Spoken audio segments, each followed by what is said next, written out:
Bueno, muy buenos días a todos los colegas que están ya conectados en esta nueva clase eh,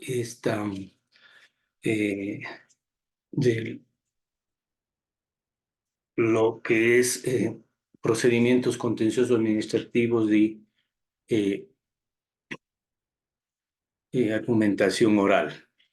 Vamos a empezar, vamos a empezar en esta nueva etapa. Voy a empezar con una nueva temática que eh, todos ustedes van a poder analizar y revisar a lo largo de estas dos últimas clases que tenemos. Quiero agradecerles por toda la apertura en estas presentaciones y sobre todo y muy particularmente para esta clase y la siguiente. Como ustedes ven, les estoy colocando en la pantalla la temática que vamos a tratar con prioridad en la misma. Eh, vamos a, vamos a empezar con una temática que desde mi punto de vista es muy interesante. A mí me apasiona muchísimo, me, me gusta el tema y sobre todo yo creo que esta parte de la materia, esta segunda unidad que habla de la litigación oral y la argumentación jurídica, permite o nos permite, no solo como jueces, no solo como abogados litigantes, sino que eh, como cultores del derecho, como docentes, como doctrinarios, juristas, etcétera, esta materia hoy por hoy en la actualidad ha tomado un matiz muy importante. Y digo muy importante por todas las cosas que vamos a ver. De hecho, lo que sí quiero pedirles es que todos tengamos una apertura de mente, una apertura para poder eh, entender muchas cosas que pueden en ocasiones ser discusiones de orden ya filosófico, jurídico. Más allá de eso, que cada uno puede tomar una posición o criterios, como es lógico, porque son temas de tomar posiciones en muchas ocasiones. Lo importante es tener claro el panorama de lo que implica, sobre todo lo que es argumentación jurídica.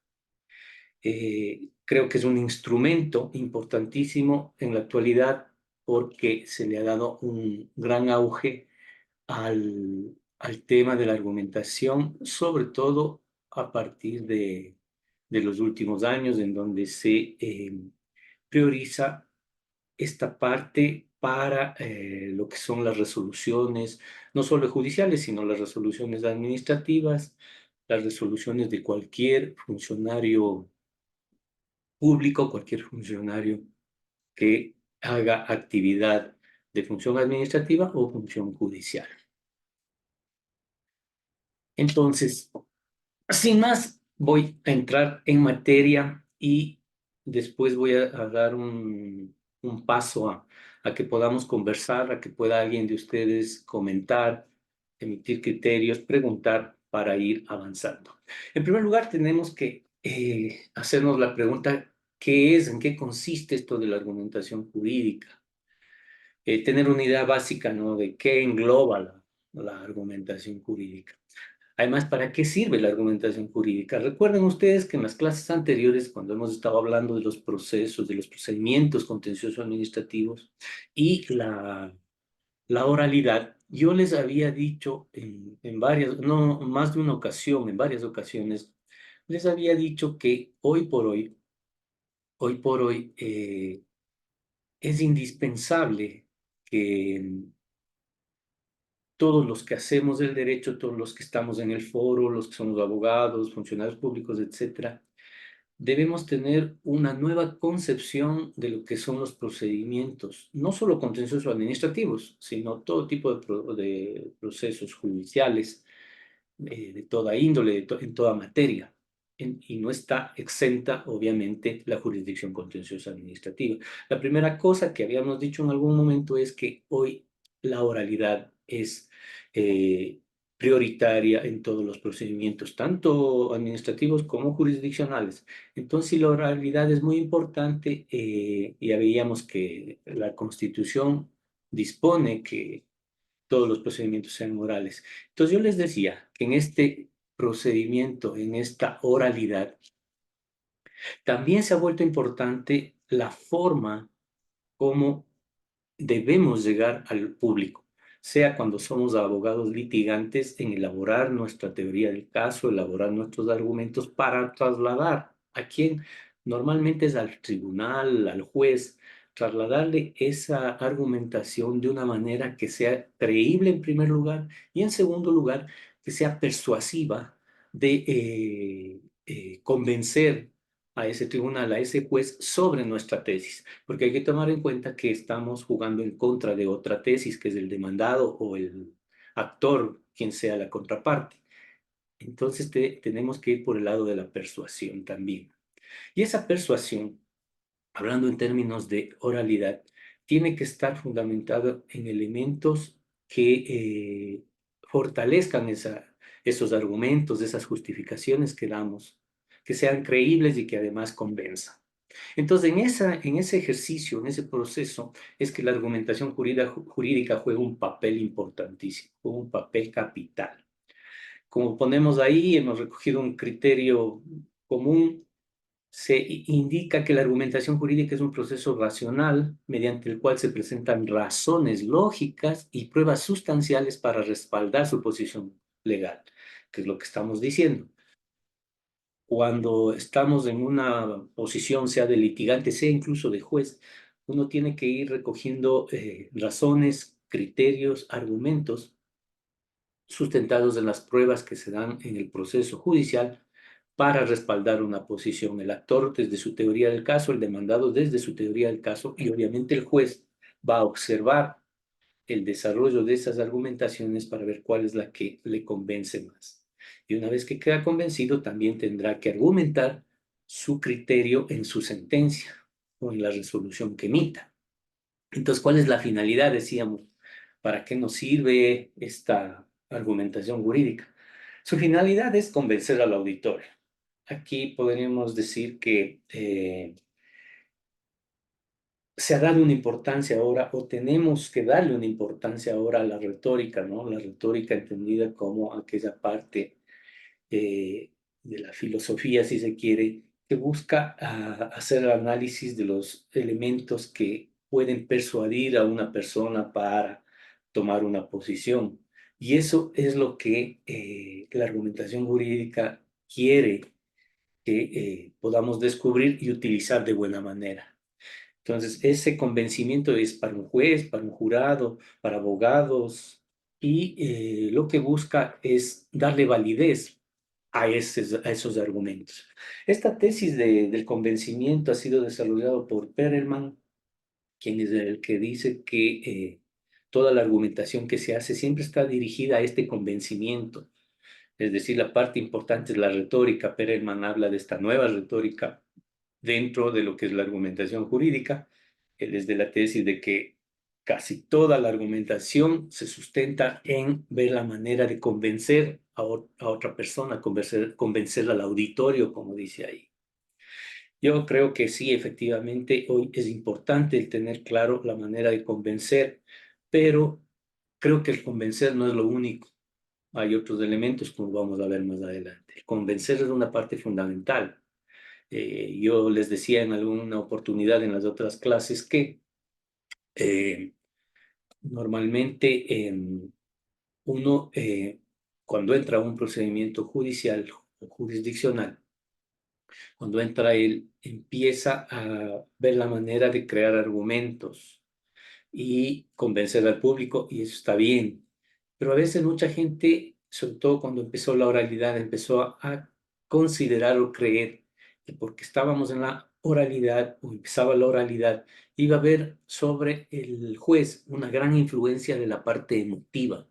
Es decir, pongamos un ejemplo burdo, pero como para entender, si ante el juez va una persona totalmente triste, totalmente acabada, entonces eso va a llegar al corazón del juez para hacer pensar que esa persona que está sometida al juicio es la que tiene la razón.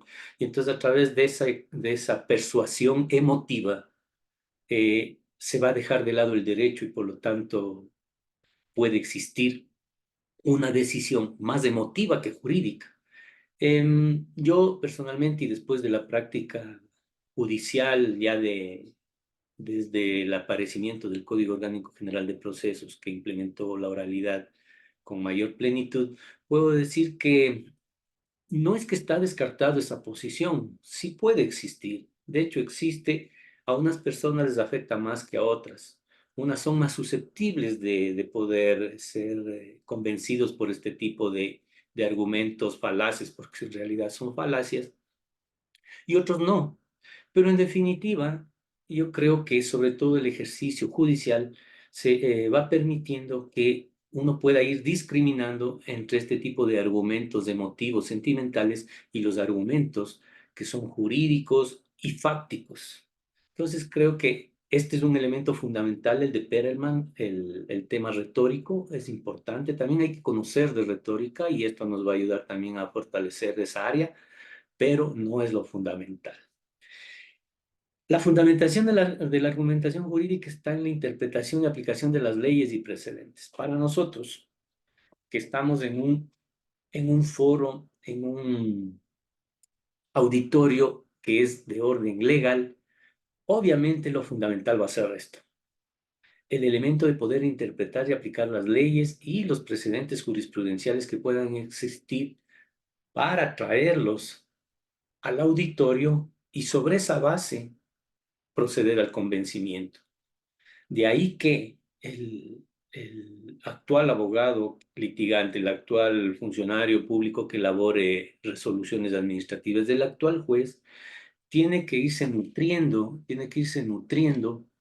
de todos estos elementos, es decir, las leyes, los mecanismos y procedimientos para interpretar esas leyes y también los precedentes jurisprudenciales que surgen del órgano jurisprudencial respectivo, dígase la Corte Nacional de Justicia, para tener elementos que fortalezcan nuestras posiciones. También elementos, aparte de estos legales normativos, hay elementos legales valorativos. ¿A qué me refiero? Elementos legales valorativos de la prueba. Las pruebas son los hechos que se traen al proceso, en donde esas pruebas, una vez que han sido practicadas, se convierten en hechos verídicos, digámoslo así, en el proceso. Y con esos hechos verídicos uno tiene que buscar las normas aplicables a esos hechos, a esos elementos fácticos para poder obtener una resolución judicial si es del juez, para poder crear su teoría del caso si es del actor o el demandado. Entonces, pero lo relevante, lo principal es poder tener claro la interpretación y aplicación de las leyes que rigen en nuestro sistema jurídico. También les decía en alguna de las primeras clases cuando empezábamos esta materia, les decía que aquí lo importante es que durante todo el proceso judicial el juez pueda tener un bagaje claro de todos los elementos probatorios que se discuten y se presentan en el proceso. ¿Para qué? Para que después pueda tener claro qué normativa se aplica, porque el juez tiene que actuar y resolver dentro de lo que en el proceso judicial es el objeto de la controversia. Les decía y les recalcaba la importancia de determinar el objeto de la controversia.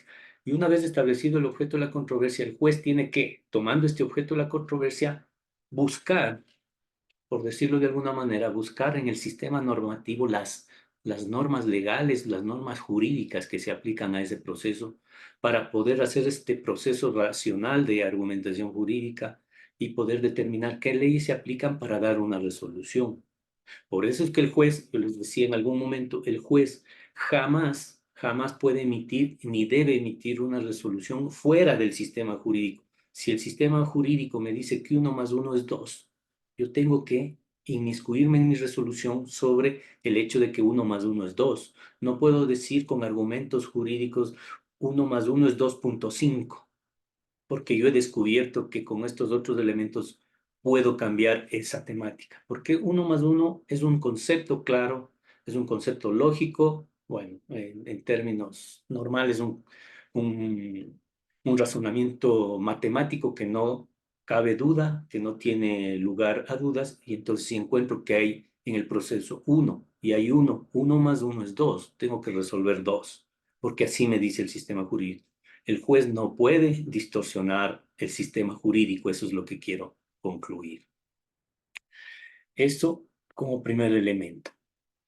Vamos a hacer un poco de historia para entender también de dónde viene toda esta nueva corriente, llamémosle, porque si bien parecería que es una nueva corriente, yo diría que en realidad no es que es una corriente nueva, novedosa, que se inventó recién, sino más bien es una especie de un avance evolutivo del derecho y que siempre ha existido, aunque anteriormente no se ha especificado esta área del derecho, esta área concretamente la filosofía del derecho, de la teoría del derecho, no se pusieron énfasis, eso sería lo claro, pero siempre ha existido esto.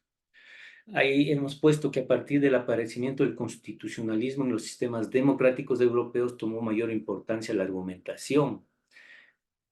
Es una reacción al positivismo de Kelsen y su teoría pura del derecho, en donde se hablaba de la separación total entre moral y derecho. Aquí quiero con ustedes analizar lo siguiente. Em, Recordemos que, en nuestras clases de derecho, a todos los que somos aquí abogados, en nuestras clases de derecho, de historia del derecho, y los que somos de mi época sobre todo, siempre nos enseñaron que, y estaba muy en boga el tema de hablar de Kelsen. Kelsen como aquella persona que como que descubrió cómo separar el derecho de la moral y creó su teoría pura del derecho, en donde creó o estableció normas, principios, reglas sobre cómo funcionaba el sistema jurídico aislado de toda injerencia moral. Entonces, Kelsen hablaba de las normas, la fuente de las normas, qué características tienen la validez de las normas, ¿sí? Y cuando esas normas son válidas, se crea un sistema jurídico eh, estático, sistema jurídico estático con la normativa y de ahí surge la famosa pirámide de Kelsen, en donde Kelsen dice las normas jerárquicamente tienen un sentido axiológico formal, formal en el sentido que una norma tiene más valor que otra por su posición jerárquica. Entonces, en la cúspide la Constitución, abajo la ley y abajo el resto de normas infralegales. Esa corriente fue o estaba acompañada desde el siglo XIX, acompañada de lo que en el positivismo se llamaría una lógica formal subsuntiva.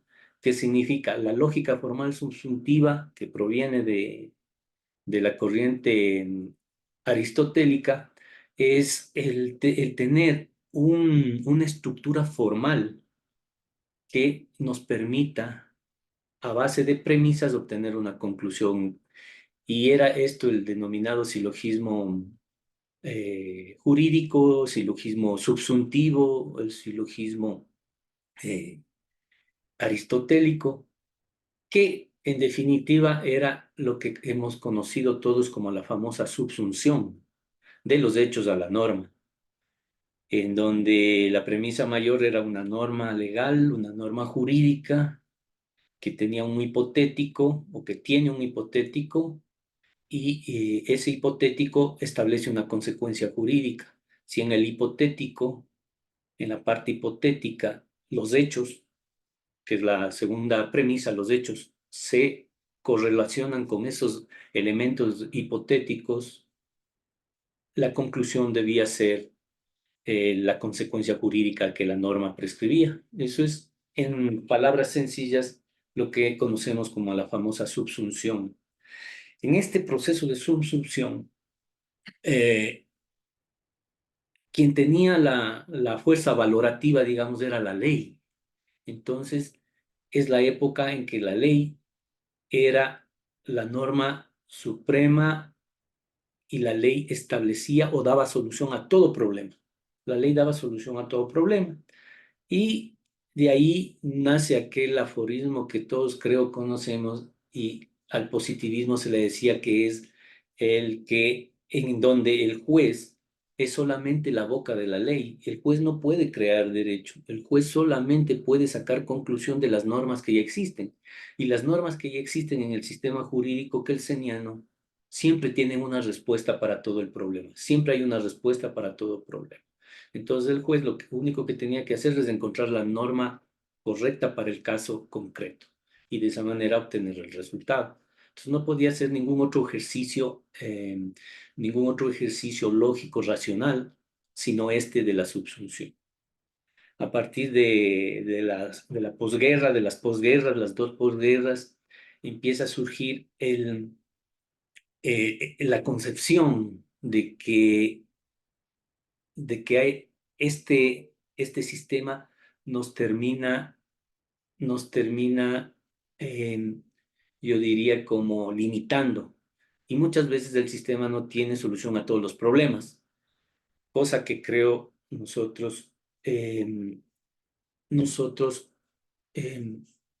lo hemos experimentado y lo vamos experimentando día a día. Y como digo, no es que es nuevo de este siglo, de este sistema. Ya en el siglo XIX también existía la problemática. Había casos en donde no había solución con la ley y a veces tenían, sin darse cuenta, daban soluciones tomando solo la ley, haciendo abstracción de cualquier otra cosa, pero en el fondo la realidad es que esta problemática mental, digamos, siempre ha existido. En todo caso, a partir de las dos posguerras, existe una reacción a este positivismo en el área judicial sobre todo. Otra cosa, en la época del positivismo, obviamente quien tenía preeminencia entre las funciones del Estado es la función legislativa, porque siendo la ley la que prescribía la solución para todos los problemas, era el legislador el que tenía preeminencia, el que tenía que ser casi un sabio para poder establecer leyes que den solución a todos los problemas, porque ahí tenía que encontrarse la solución a todos los problemas.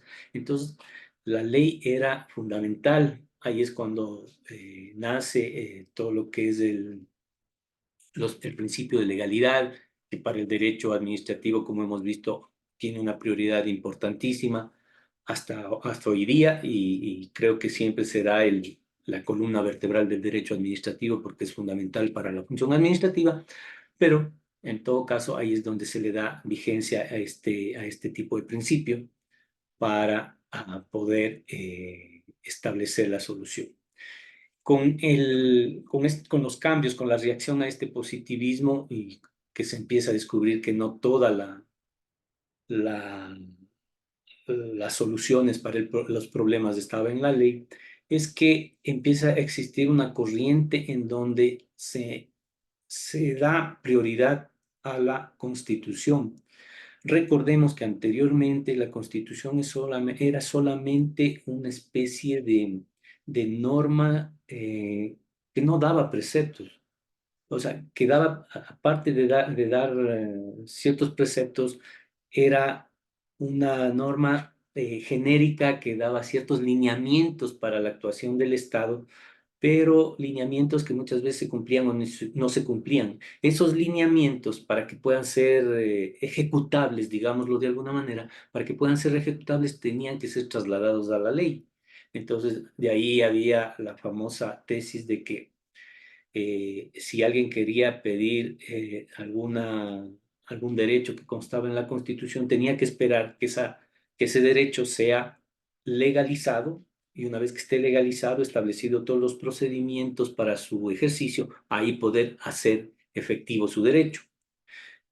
A partir de esta premisa, la doctrina, sobre todo constitucional, empieza a decir no. Si la Constitución es la cúspide, como decía Kelsen, de todas las normas, es la norma de normas, entonces también debería tener la calidad de una norma suprema con valor, digamos, de ejecución. Y no solo debe ser un precepto genérico, un precepto abstracto, sin capacidad de ejecución. Y además, la Constitución debe tener un valor axiológico. ¿Qué significa?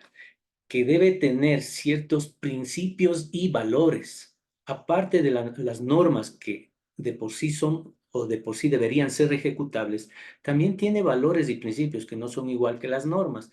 Y ahí viene la famosa tesis de Robert Alexy y la, diríamos, este procedimiento, este proceso de que la Constitución no solo es una norma, como las normas legales, sino que también la Constitución tiene valores y principios que sirven y deben servirle, sobre todo a los juzgadores, a los jueces, debe servirles para poder solucionar los problemas que el positivismo no podía solucionar, es decir, aquellas cosas que no estaban previstas en la ley, a través de los principios y valores constitucionales, esos problemas podían ser resueltos. Aquí empiezan a hacer una tesis relativa justamente a que estos valores y principios serían, voy a hacer un ejemplo que es muy gráfico para poder entender esto. Pensemos en nuestra mente una red de pesca. La red de pesca es una serie de nudos entre hilos que se unen para poder cerrar un campo, para poder atrapar en peces, por ejemplo, y es una serie de hilos que se conectan, ¿sí? Esos hilos que se conectan, podríamos decir que son las leyes, que son las normas legales que el sistema jurídico tiene, que están en la Constitución, que están en las leyes. Sin embargo, aquí viene la famosa tesis de Working, que les pongo ahí abajo. Los principios como normas de maximización sirven para cubrir los vacíos.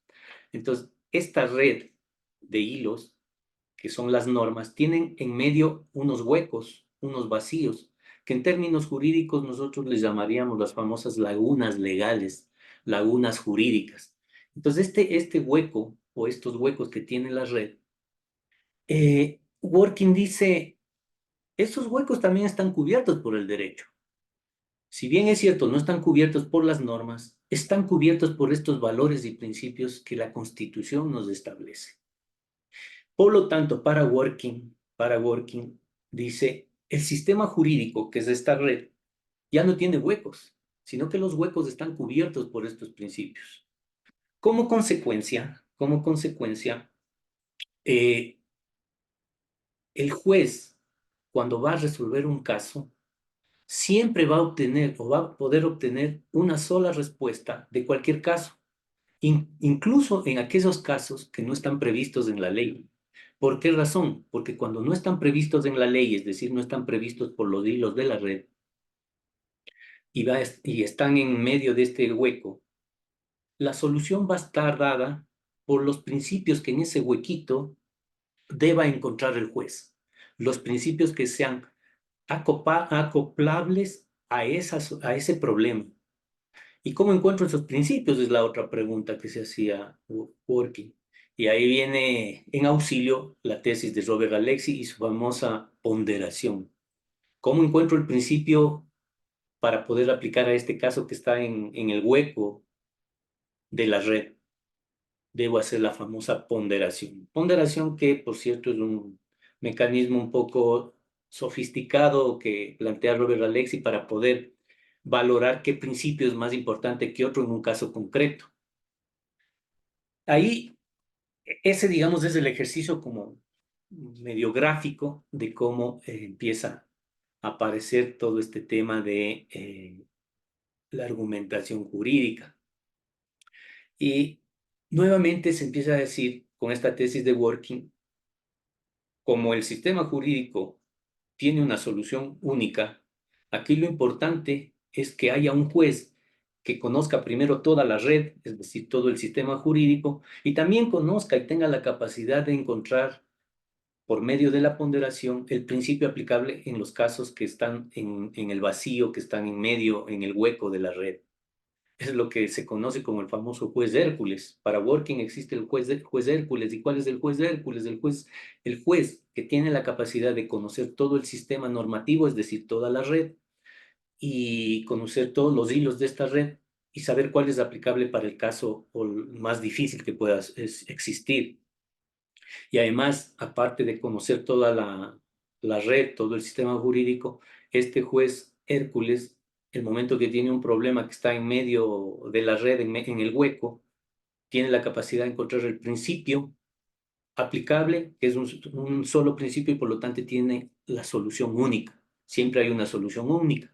Aquí nuevamente volvemos a la tesis positivista. Entonces, el sistema jurídico, el sistema del derecho, es un sistema en donde ya no cabe la moral, ya no cabe el sentimentalismo, no cabe el criterio subjetivo del juez, sino que tiene que encontrar en el sistema esos principios. Entonces, miren, parecería así de manera utópica, de manera fantasiosa también. Un sistema bonito, cerrado, donde yo tengo la solución a todo el problema. Claro, esta construcción se ha ido formando a través de los años, del tiempo, y eh, empezaron a surgir ciertas conclusiones, diríamos, ciertos criterios. Entre ellos que, si bien es cierto, ya decimos que se puede separar la moral del derecho y un problema de derecho puede ser solucionado con temas solo de derecho, abstrayéndose de aspectos morales, eh, hace que ese criterio que les decía existía en el positivismo de que la ley era lo más importante y por ende la función legislativa era la que tenía preeminencia, pasamos a un sistema en donde se considera que la supremacía está en la función judicial. ¿Por qué? Porque el juez sí crea derecho a través de este nuevo sistema. ¿Dónde es que crea derecho? Cuando el juez está en estos huecos de la red, en estos intersticios de la red, el juez tiene que crear un derecho, pero no es que crea derecho y aquí tal vez es la parte neurálgica que yo creo que les mencioné al inicio cuando les hablaba de la famosa sentencia de la Corte Constitucional del informe motivado, que muchos pueden estar de acuerdo con esa sentencia y está perfecto, pero desde mi punto de vista yo les decía, esa sentencia para mí destruyó un principio básico de derecho administrativo. ¿Cuál? El principio, el principio de derecho administrativo de que los actos de simple administración no son impugnables y por lo tanto no son actos administrativos y por no ser actos administrativos no necesariamente tienen que ser notificados, sino que el acto de simple administración, el informe, tiene que ir adherido al acto administrativo para que de esa forma, cuando yo impugno el acto administrativo, pueda impugnar el acto de simple administración o informe. La Corte Constitucional, como les planteaba en aquel entonces, dijo no. Cuando sale el informe motivado hay que notificar al administrado para que pueda impugnar, para que pueda alegar sobre eso, porque impugnar no va a poder, pero para que pueda alegar. ¿Alegar ante quién? Ante la autoridad administrativa, que ya sabemos que lo único que hace es recoge el informe. Entonces, si bien es cierto, estos informes no son vinculantes, pero definitivamente se rompió ese principio de derecho administrativo desde mi humilde punto de vista. Otros pueden tener otro criterio, sobre todo aquellos que se llaman garantistas, porque hoy hay la nueva corriente del garantismo, el garantismo como que hay que conceder prebendas a los administrados y a los ciudadanos a troche y moche para que puedan cubrir las necesidades que tienen, un criterio bastante errado desde mi punto de vista. Pero en todo caso, como les digo, con esta nueva concepción del derecho, que ya no es un positivismo, ya estamos hablando ahora se habla mucho de un pospositivismo en donde se encuentran pensadores como por ejemplo Manuel Atienza, y creo que sobre esa línea vamos a trabajar a futuro, sobre todo en mi clase. Yo lo he tomado mucho a Manuel Atienza porque tengo un especial respeto a él y a su contraparte, que es Juan Antonio García Amado, que son los españoles de expertos en argumentación jurídica, que me parece son los más acordes a nuestra realidad ecuatoriana.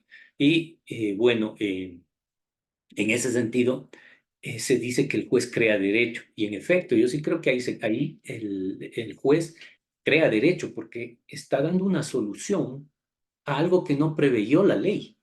Por eso es que hoy, con el nuevo constitucionalismo, esto es lo que se llama la época del constitucionalismo, porque se ha dado una fuerza a la constitución bien grande. Entonces, con este constitucionalismo que viene desde fines del siglo XIX y todo el siglo XX ha sido solamente fortalecimiento del constitucionalismo, tanto en Europa como en nuestros sistemas latinoamericanos, efectivamente el juez crea derecho, porque cuando está en este intersticio de la red, la ley no ha previsto la solución. Cuando el juez establece una solución a un problema que está en este hueco de la red, en este intersticio de la red, lo que está es creando un derecho, creando o completando lo que a la ley, al legislador se le olvidó. Por eso es que a esto es lo que se le llama que el juez tiene la calidad de legislador negativo. No es que está creando una nueva ley, lo que está es solucionando o dando respuesta a un vacío de la ley. Entonces, en ese sentido, el juez crea derecho. Ahí es cierto. Entonces, por esta situación de que el juez crea derecho, hoy, a partir del nuevo constitucionalismo, o que ahora algunos han ido por la línea de lo que les llaman el neoconstitucionalismo, em, han dicho, no, la supremacía ya no está en el legislador, la supremacía entonces está en el juez. ¿Por qué? Porque el juez primero interpreta la ley que hizo el legislador para dar una solución concreta y además da solución a los vacíos de la ley. Por lo tanto, quien tiene más primacía es la función judicial.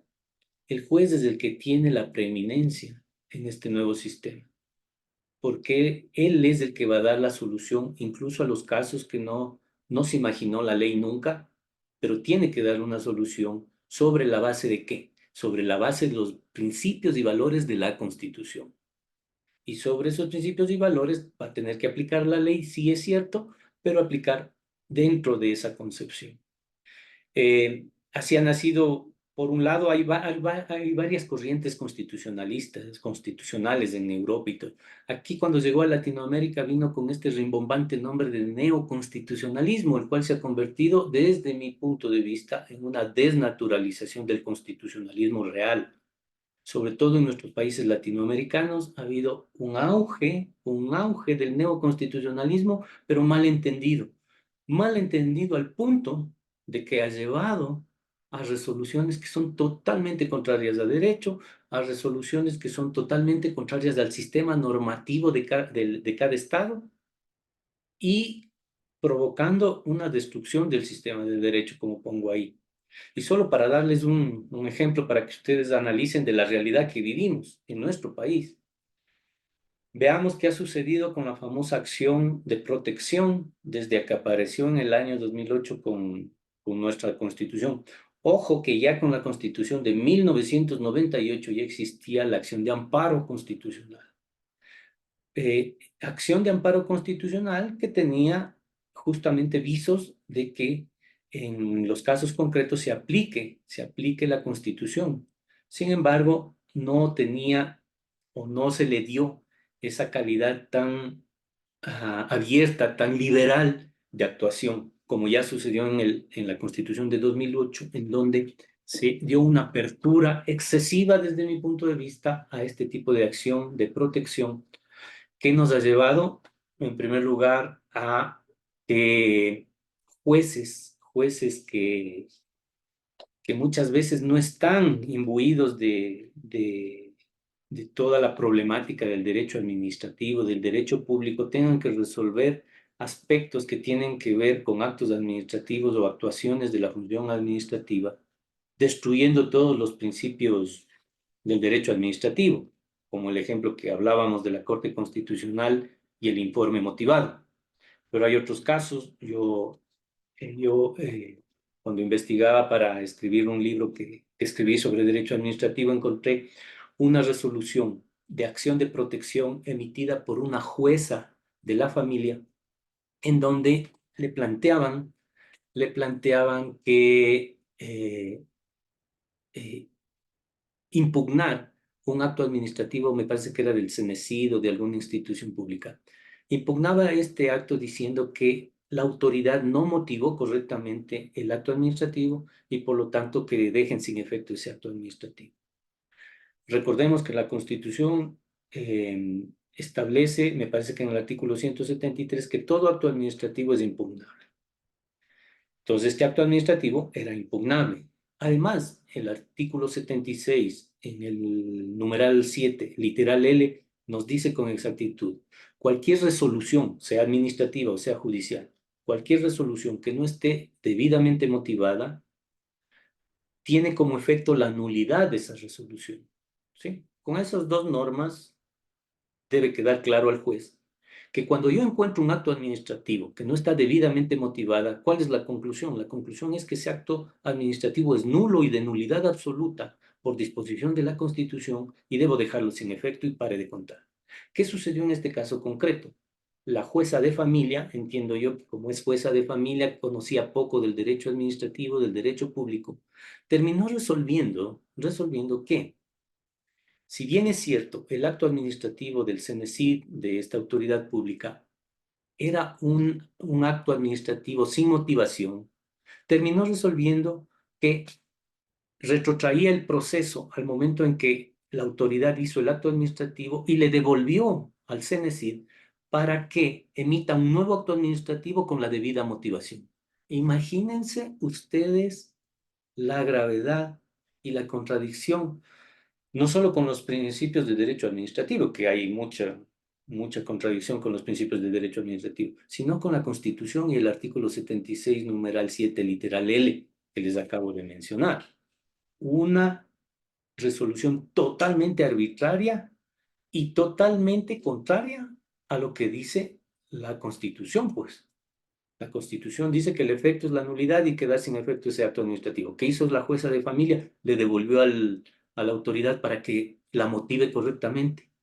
Vean ustedes la gravedad de que jueces que no tienen conocimiento de derecho administrativo, de principios constitucionales, no porque no sean conocedores del derecho, sino que posiblemente no es su área, como es lo lógico, es una jueza de familia, no tiene la debida experticia. De ahí que yo sí creo, no quiero hacer política ni cosa por el estilo, pero yo sí creo que ahora es la oportunidad de que se cree la jurisdicción constitucional para que resuelva este tipo de cosas de una manera correcta, sin que se afecte a la seguridad jurídica, porque este tipo de resoluciones afecta a la seguridad jurídica. Si resoluciones constitucionales salen en esta línea, imagínense que puede salir cualquier cosa, como yo suelo decir, se puede convertir en una caja de Pandora, y una caja de Pandora bien fea. De hecho, creo que también debemos tomar en cuenta los ejemplos y el abuso que se ha dado de esta acción de protección, sobre todo en el área penal. Vean ustedes la gran problemática que tenemos hoy día con este tipo de acciones de protección en el campo penal y el abuso de dichas acciones y la desnaturalización ahí sí del constitucionalismo para conceder libertades, concesiones a través de la acción de protección, a través de las acciones de habeas corpus, pero más concretamente la desnaturalización de las acciones de protección.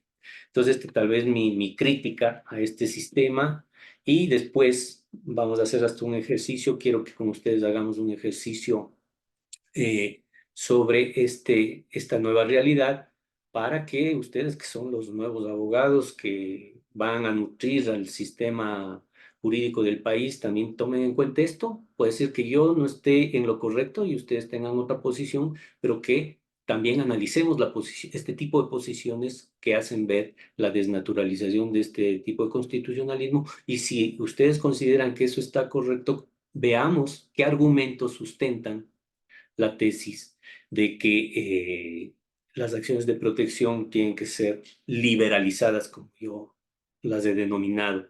Para mí hay una liberación exagerada que ha provocado estos choques, estos problemas que tenemos en nuestro sistema, no solo jurídico, sino que ya se convierte en un tema político por ciertas circunstancias.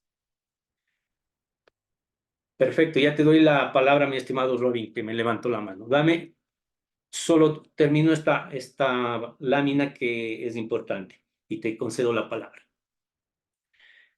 Dentro de todo este nuevo sistema constitucional que vivimos y denominado neoconstitucionalismo, que creo que más bien esta palabra ha distorsionado todo y quienes siguen esta línea han distorsionado a veces el constitucionalismo verdadero.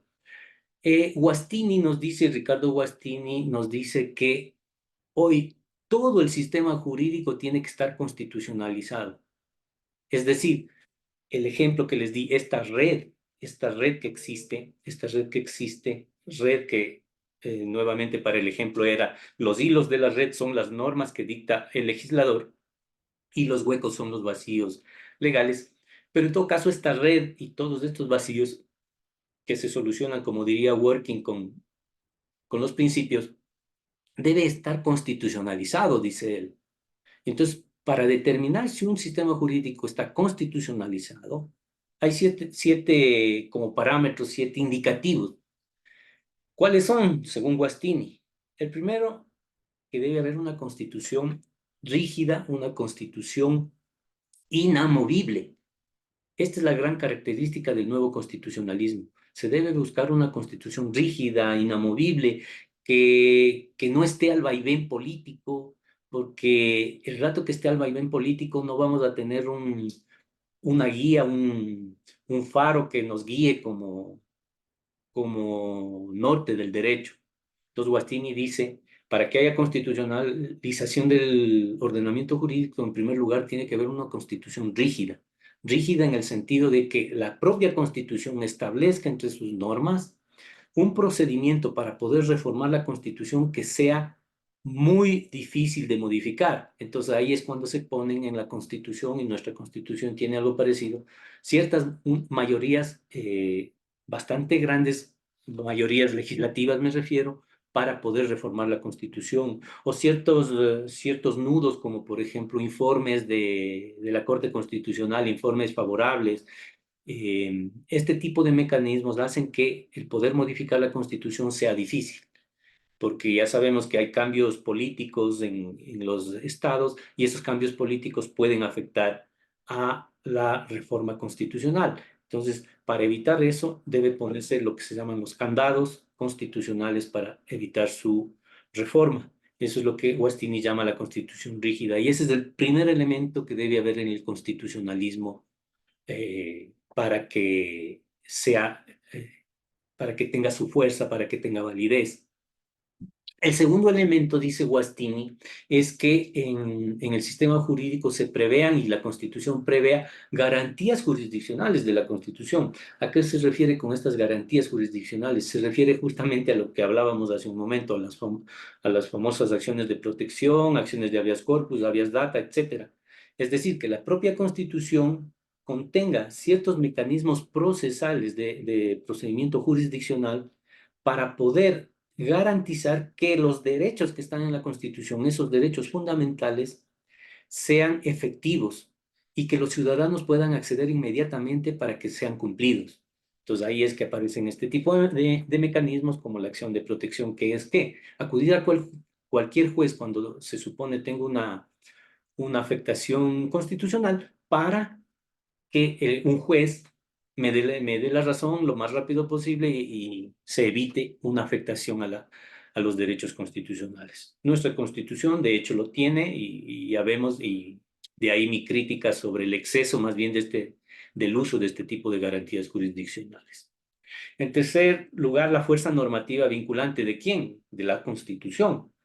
Como decíamos, ya hoy se tiene la concepción clara de que la Constitución es una norma más del sistema jurídico, norma que, como todo el resto de leyes o normas, es de aplicación inmediata, de aplicación ejecutiva, de aplicación coactiva. Las garantías jurisdiccionales justamente eso es lo que permiten, que los derechos que están en la Constitución sean aplicables de manera inmediata y para ello utiliza esta fuerza normativa o también lo que se llama en nuestra Constitución, me parece que a partir del artículo 86 o por ahí, lo que se llama las garantías normativas, es decir, también las normas que se construyen deben estar dentro del marco constitucional.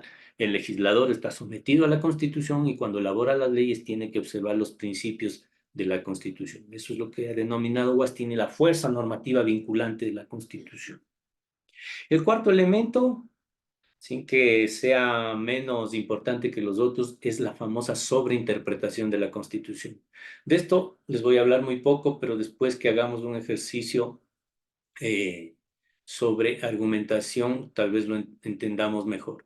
La sobreinterpretación de la Constitución quiere decir justamente la capacidad que tienen los jueces de poder darle a la Constitución valores o líneas de actuación que no necesariamente están escritas textualmente en la Constitución.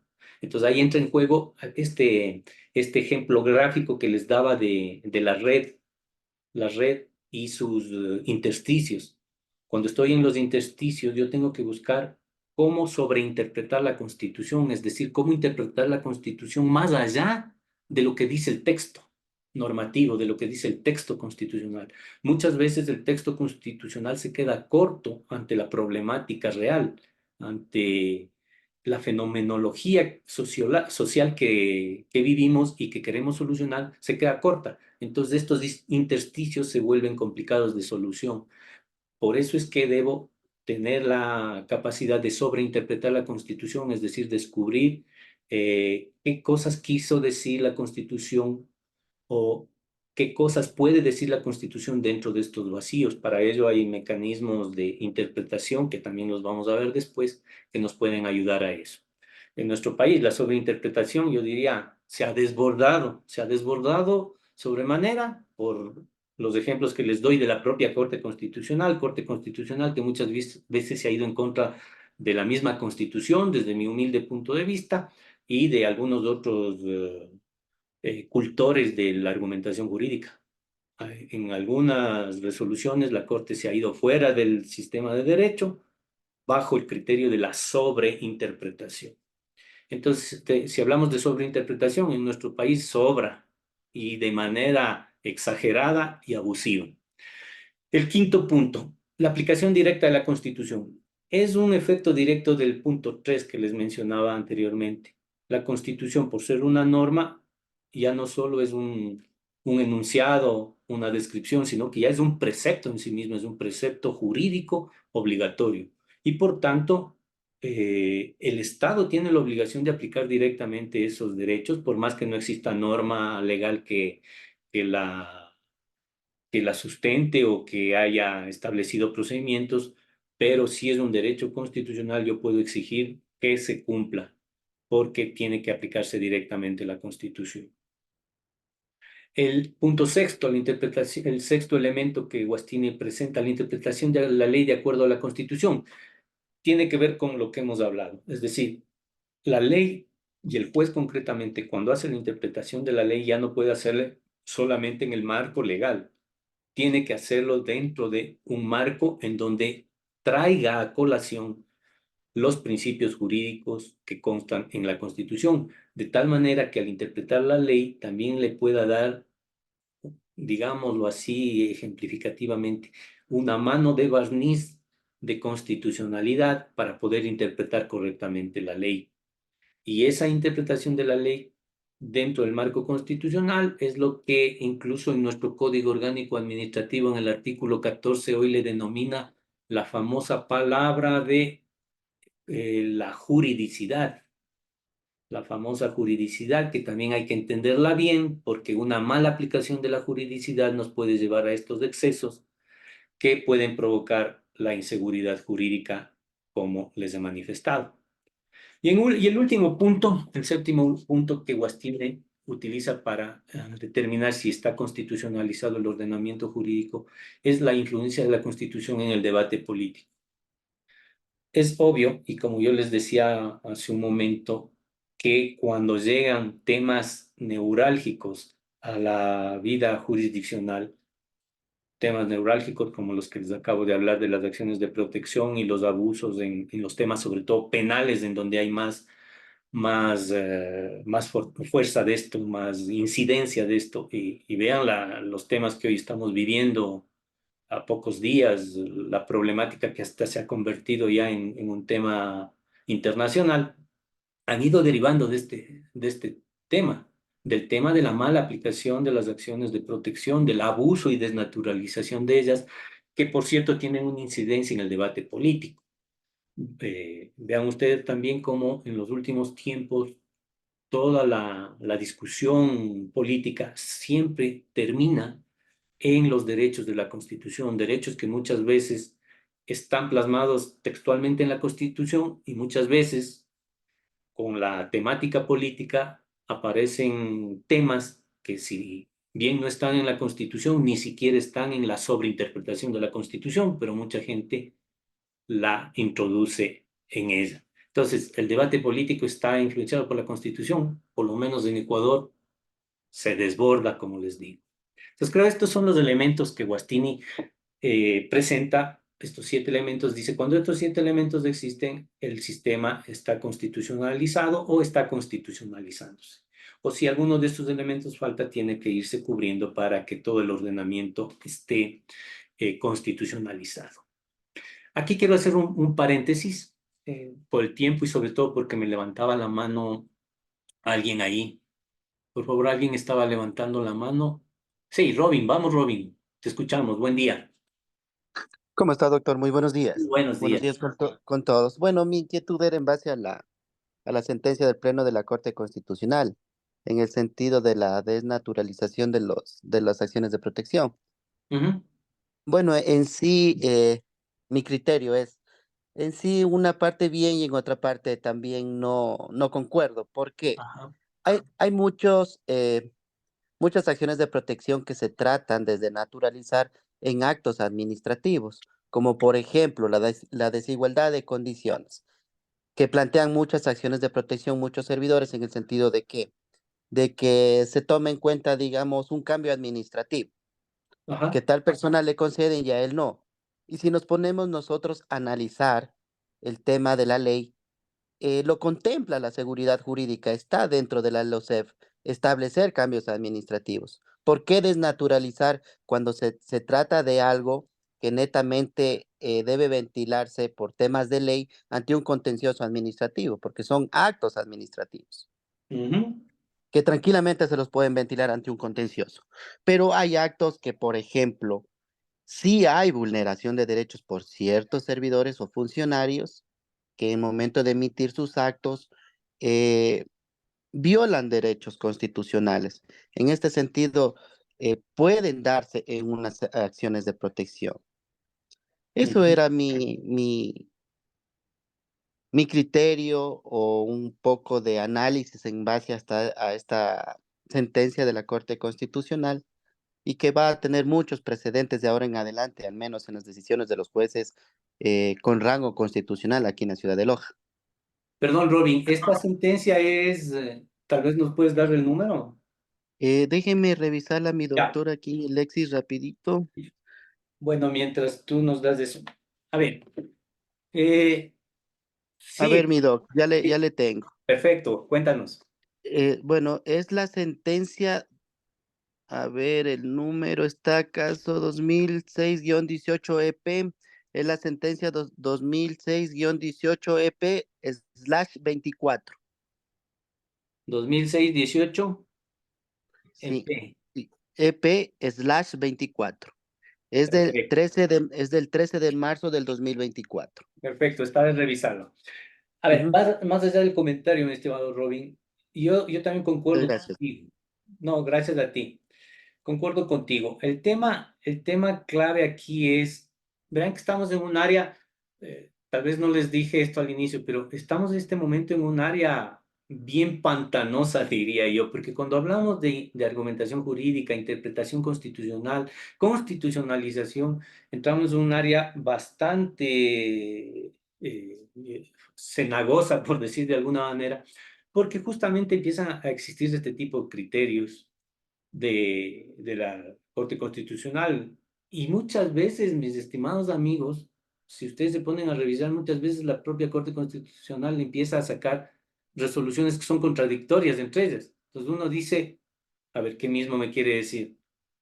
Yo recuerdo un caso en el contencioso, al contencioso administrativo le corresponde, antes le correspondía la ejecución de la reparación económica. O sea, no solo, no solo el cuantificar, sino cuantificar y además de ejecutar, que pague la entidad pública, que es lo que generalmente pasa. Eso le tocaba al contencioso. Definitivamente era un problema que teníamos entre manos. Y tenemos todavía, porque a pesar de que la Corte Constitucional nos quitó la parte de la ejecución, nos dejó con la famosa cuantificación, que no deja de ser un dolor de cabeza. ¿Por qué les digo esto? Justamente por lo que dice Robin, ¿no? Hay muchas veces que los temas son netamente de derecho administrativo, son netamente de derecho administrativo. Y la misma ley de garantías de control constitucional nos dice que eso debería mandar al contencioso, a la vía ordinaria. Pero muchas veces la propia Corte, porque ahí hay que ser claros y enfáticos, y por lo menos a mí me gusta ser muy de frente. La misma Corte Constitucional muchas veces coge esas causas y se mete en el control de legalidad que no le corresponde, porque lo que tiene es que hacer control de constitucionalidad, no control de legalidad. El control de legalidad es del contencioso administrativo. Y no quiero restar jerarquía a la Corte Constitucional, tiene una jerarquía, cierto, pero también tiene sus funciones que la ley y la Constitución le ha dado. Y en ninguna parte dice que puede hacer control de legalidad. Quien tiene que hacer control de legalidad es el contencioso administrativo. ¿Y qué es lo que pasa? La Corte Constitucional, bajo el pretexto de que está haciendo control de constitucionalidad, topa y muchas veces groseramente a aspectos de legalidad. Y entonces ahí se dan los problemas como los que nos plantea Robin, ¿no? El problema de que dice una cosa que posiblemente no es la correcta en el orden de control de legalidad, en la función ordinaria. Entonces, eso provoca más de un problema.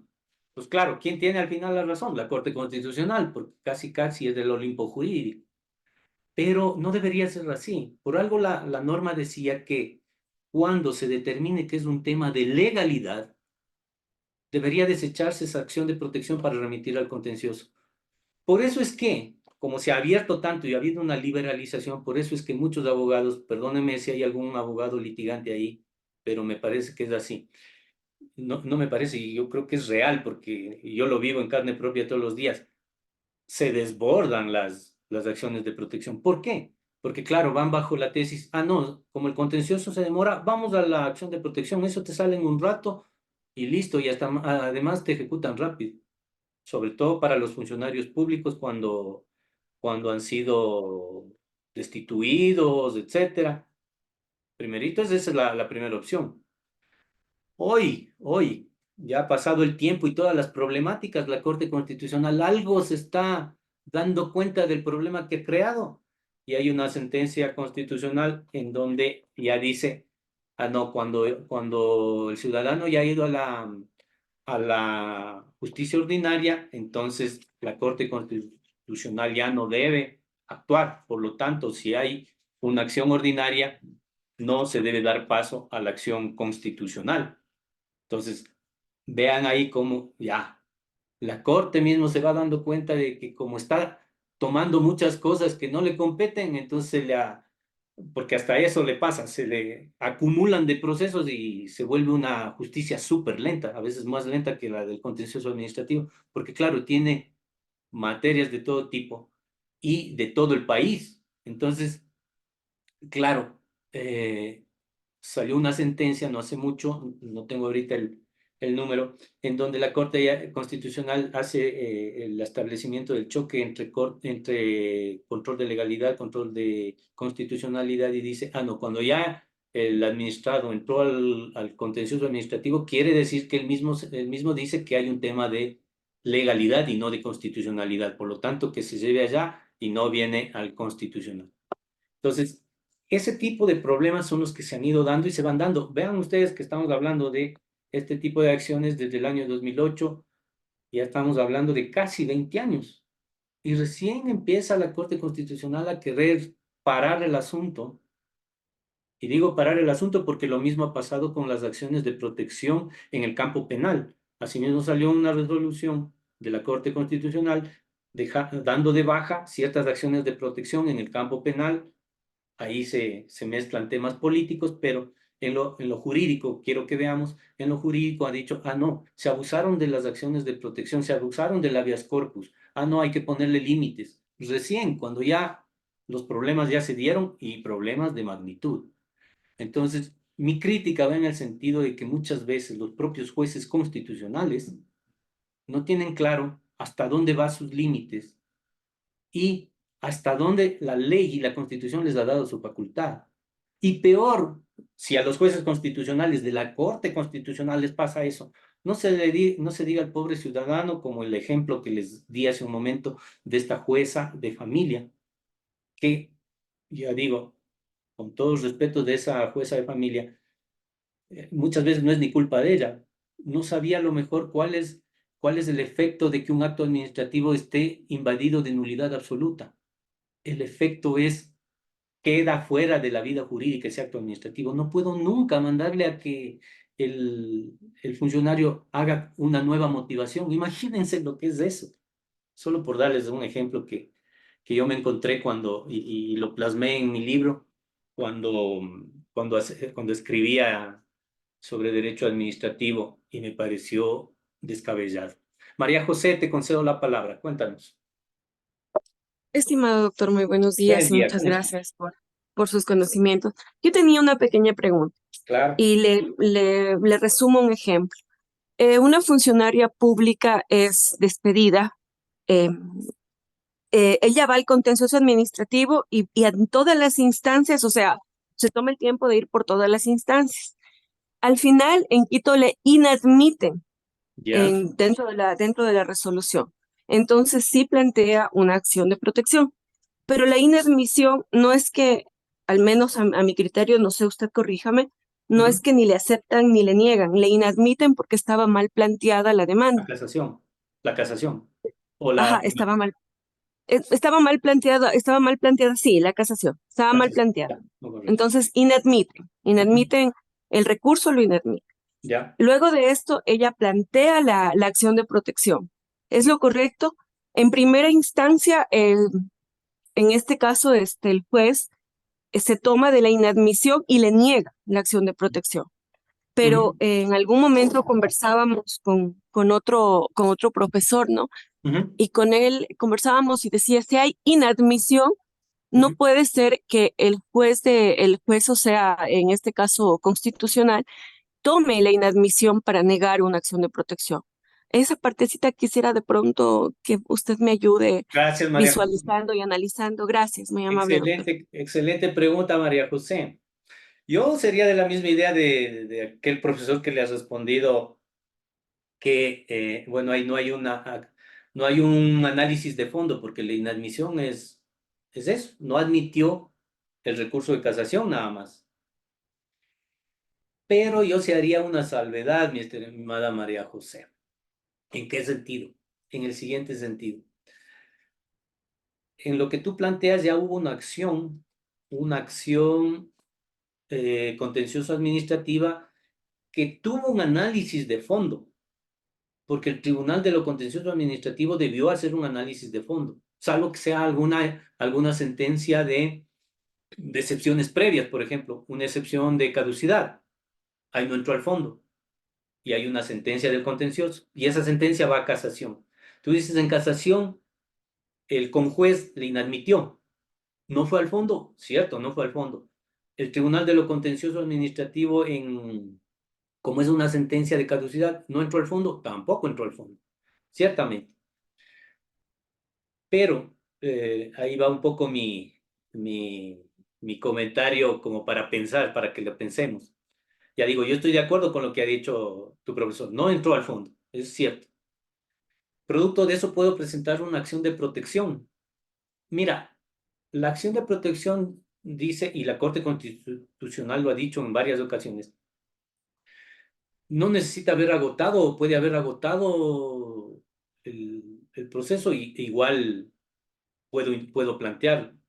De hecho, ha pasado cosas un poco disímiles anteriormente, ¿no? Ya digo, hoy día está un poco regulando un poco, porque no creo que lo está regulando totalmente todavía la Corte Constitucional, pero se está regulando un poco el tema, ¿no? De ir dándole frenos a este desborde de acciones de protección. Entonces, en el caso concreto que tú me dices, yo digo, bueno, si hay esa sentencia, ¿puedo plantear una acción de protección?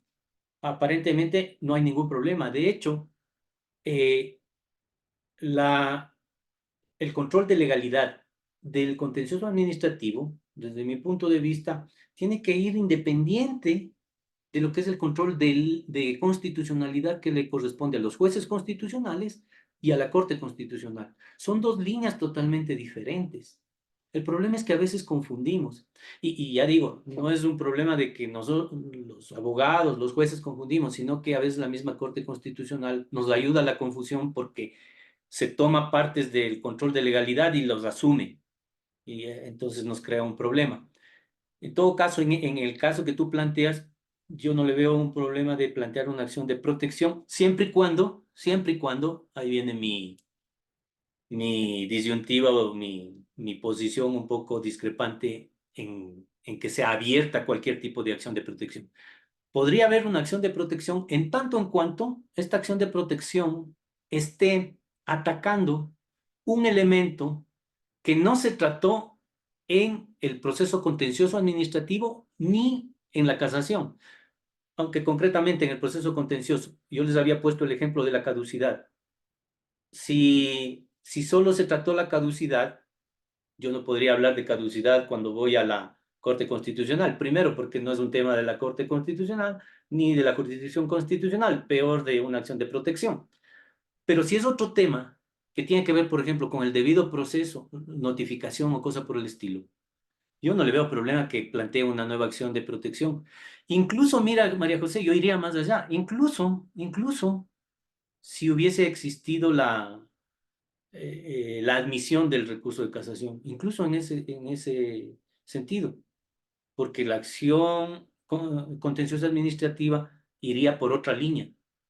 No sé si me explico, la línea del control de legalidad, que es el del contencioso administrativo, que va hasta la casación, si es totalmente diferente, esto es lo importante, si es totalmente diferente de un asunto constitucional dentro del mismo caso, pueden ir por líneas separadas, claro que pueden ir por líneas separadas. Aquí lo importante es ver cuál es el punto de discusión.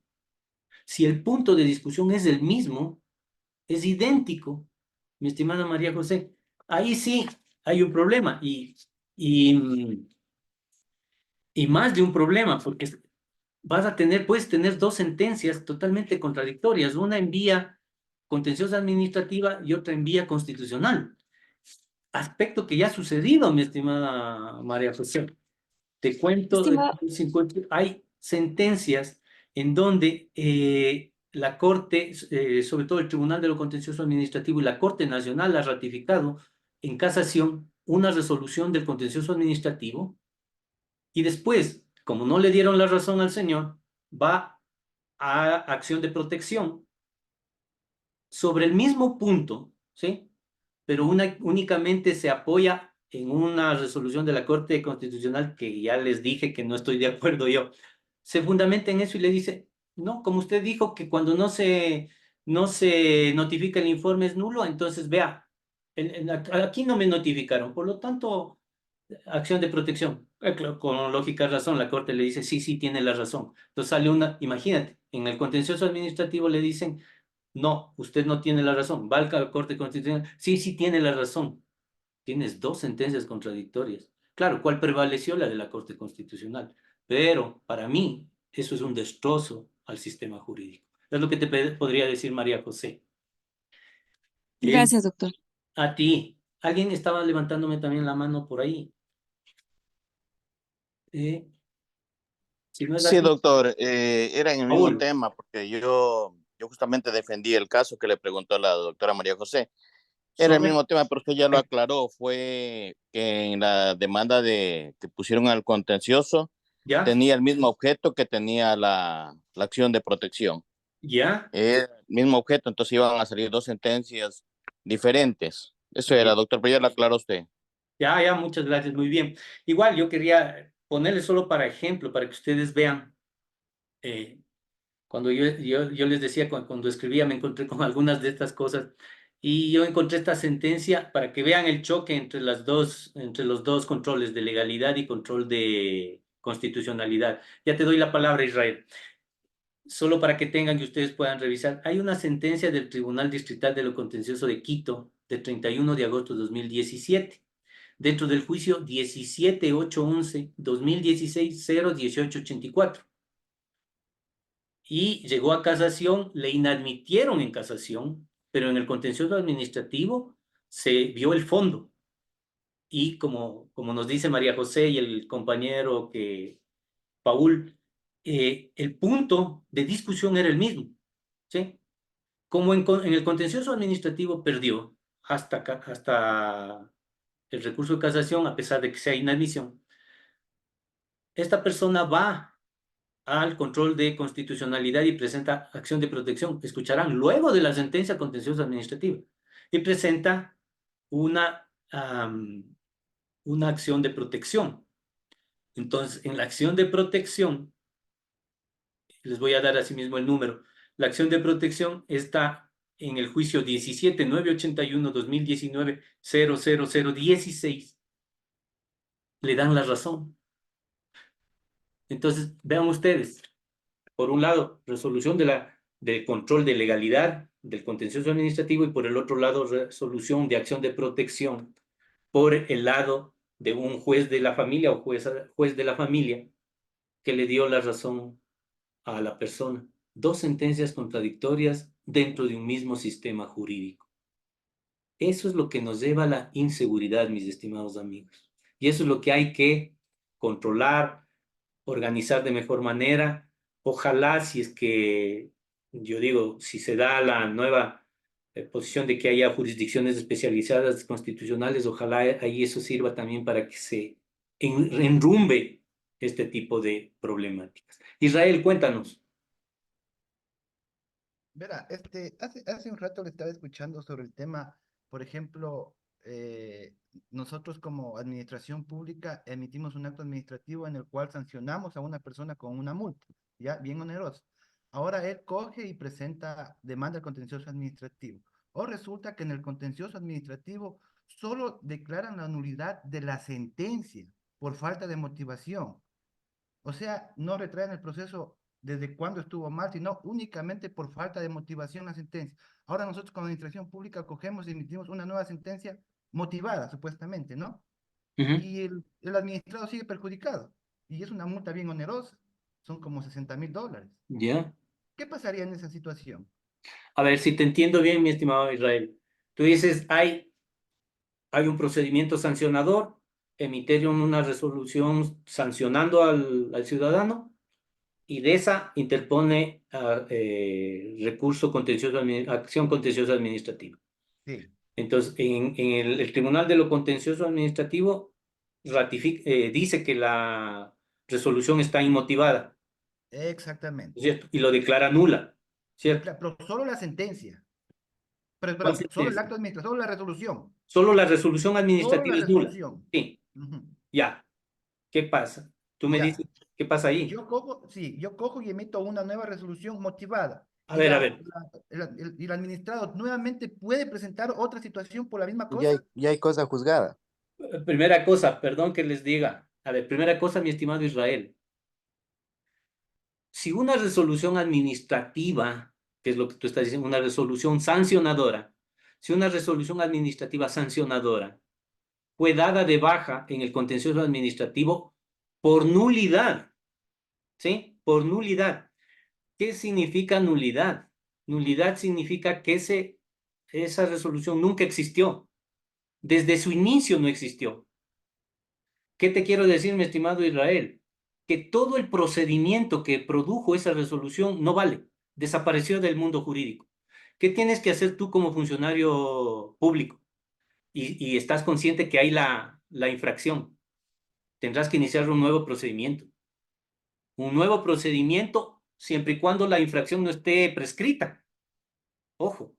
¿Por qué? Porque el rato que el contencioso administrativo dijo esa resolución es nula, te está diciendo todo lo que hicieron es nulo. No solo la resolución, porque tú dices, ah, no, entonces me dijo que es nula, entonces solo la resolución, y entonces empiezo solo desde la resolución. No, no, no, señor. No es así. La declaratoria de nulidad es nulidad absoluta, mi estimado Israel. Y la nulidad absoluta, les voy a plantear un tema que para mí también es contradictorio de la Corte Nacional, en cambio. Acuérdense ustedes las resoluciones 10/2021 y 12/2021 que emitió la Corte Nacional de Justicia sobre temas de caducidad en la Ley Orgánica de la Contraloría General del Estado.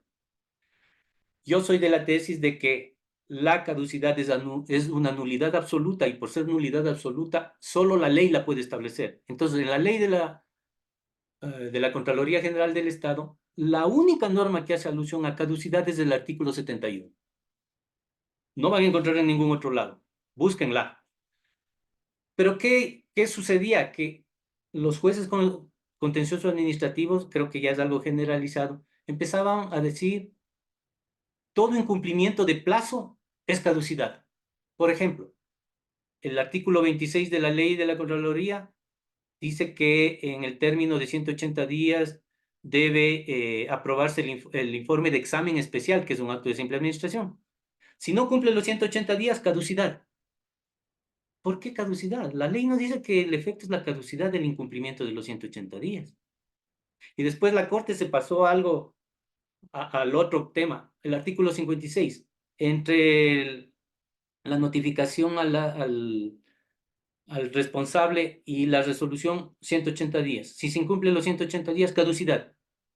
Salió en resolución y están vigentes, son resoluciones obligatorias ahora, ¿no? Entonces, el hecho de que, ¿por qué traigo a colación esto? Porque a veces creemos que todo plazo que no se cumple es caducidad. Y no es así. La caducidad es una sanción grave a un acto administrativo, y bien grave. Por eso es nulidad absoluta. Por eso es que el incumplimiento de cualquier otro plazo no es nulidad, puede ser una ilegalidad, eso sí, pero tiene efectos distintos. Y en el caso que tú planteas, Israel, cuando el contencioso te dijo que es nula la resolución por falta de motivación, imagínate tú, estamos hablando de falta de motivación de orden constitucional, porque esa infracción de nulidad está en el 76.7L. Entonces, es tan grave la falta de motivación que no solo queda sin efecto la resolución, mi estimado Israel, sino todo el procedimiento desde el inicio. Todo el procedimiento sancionador se va a la basura, perdón el término. ¿Qué significa? Significa, Israel, que si existe esa infracción todavía, claro, podrás iniciar un nuevo procedimiento administrativo, por supuesto, porque el otro ya quedó nulo, pero no lo puedes tomar. Como me declaró solo nulo la resolución, no es solo la resolución, en el fondo es todo el procedimiento. Entonces, como me declaró nulo solo la resolución, tomo desde la fase de la prueba y de ahí hago mi nueva resolución motivada. Eso sería más o menos como el ejemplo que les di de la jueza de familia que dijo, sí, la resolución está inmotivada. Como está inmotivada, le devuelvo al CENESID para que le motive. Imagínense esa barbaridad. Entonces, eso no se puede hacer, mi estimado Israel. Eso hay que quedar clarísimo. María José, te concedo la palabra. Doctor, ahí me surge una duda. Bueno, Sí, ya tenemos claro que una situación es retrotraer y otra es nulitar una resolución, ¿no? así es. Entonces, pero hay una situación, usted nos dice que al momento de nulitar una resolución por parte, en este caso jurídicamente del contencioso administrativo, nosotros como entidades públicas podemos volver a realizar otro acto administrativo, otro proceso administrativo, perdón. Ya. Ujú. Entonces, nos vamos en contra de un precepto que es nadie puede ser juzgado dos veces por la misma acción.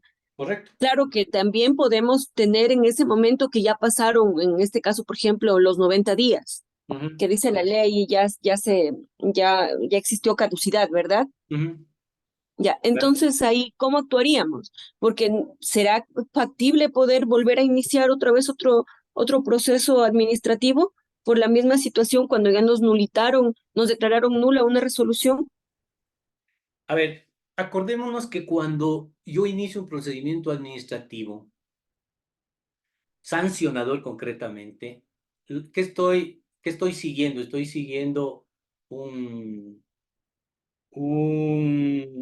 la búsqueda de una infracción, ¿no es cierto? Estoy tratando de volver al equilibrio, porque hubo una infracción y volver al equilibrio.